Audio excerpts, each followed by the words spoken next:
Hello and welcome to this week's edition of Coach's Corner. I'm your host, Parker Smith. Joining me today is Akron head soccer coach Jared Embick. Jared, how are you doing today? I'm doing good, thanks. So, can you tell me a little bit about what your team has been working on this offseason? Yeah, we've been trying to play faster, specifically moving forward. In the fall, our team kind of goes a little slow. When we go slow, then teams get numbers behind the ball. Then it's hard for us to break down teams in the final third. And I think our goal output last year was lower than we have been. So that's been one of the key emphasis. Now, what exactly are you guys doing to help trying to make your team move faster and get a little bit more movement with the ball? You know, we've tried some different rotations to open up the other team and open up some spaces we want to get into earlier. And then we really have emphasized when we get behind the midfield that we got to really attack with numbers at pace and try to get behind them early. Now, can you talk a little bit about the differences that this year's team might have that last year's team did not?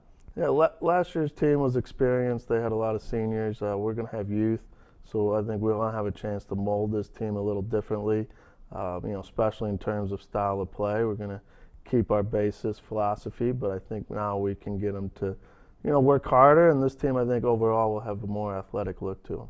Now, can you talk about some of the challenges that will come with having a team that has more youth than more experience?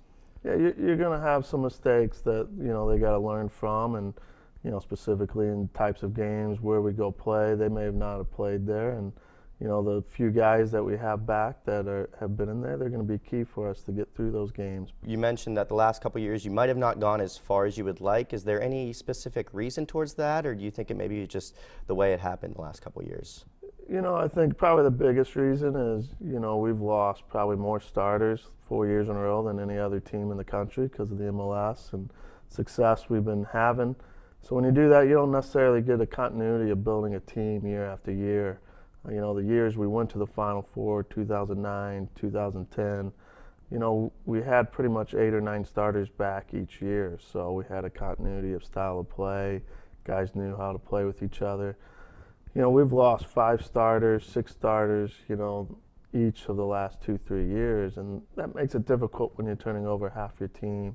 You're kind of adjusting to people in the fall.